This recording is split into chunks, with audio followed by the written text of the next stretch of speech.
Matthew 15.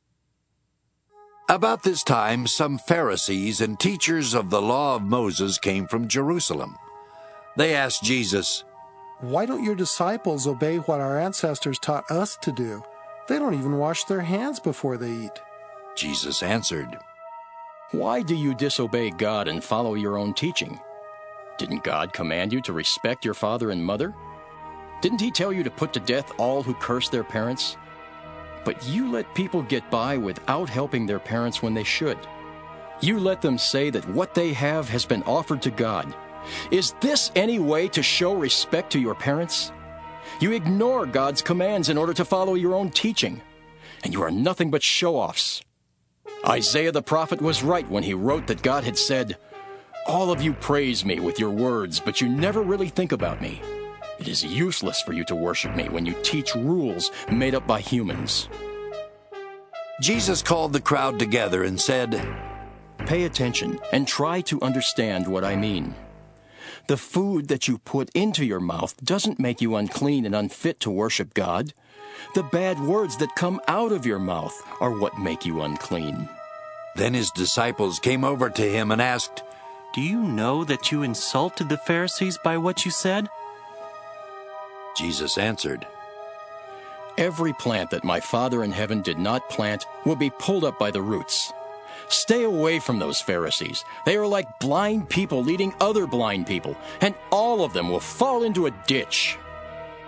Peter replied, "What did you mean when you talked about the things that make people unclean?"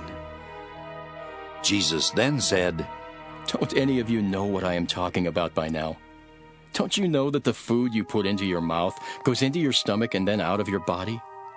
But the words that come out of your mouth come from your heart, and they are what make you unfit to worship God.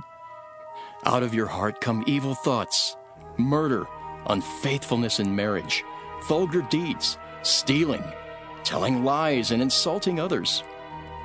These are what make you unclean. Eating without washing your hands will not make you unfit to worship God." Jesus left and went to the territory near the cities of Tyre and Sidon. Suddenly a Canaanite woman from there came out shouting, "Lord and Son of David, have pity on me. My daughter is full of demons." Jesus did not say a word, but the woman kept following along and shouting, so his disciples came up and asked him to send her away. Jesus said, "I was sent only to the people of Israel. They are like a flock of lost sheep." The woman came closer. Then she kneeled down and begged, "Lord, please help me." Jesus replied, "It isn't right to take food away from children and feed it to dogs." "Lord, that's true. The woman said. But even dogs get the crumbs that fall from their owner's table." Jesus answered, "Dear woman, you really do have a lot of faith, and you will be given what you want." At that moment, her daughter was healed. From there, Jesus went along Lake Galilee. Then he climbed a hill and sat down. Large crowds came and brought many people who were crippled or blind or lame or unable to talk.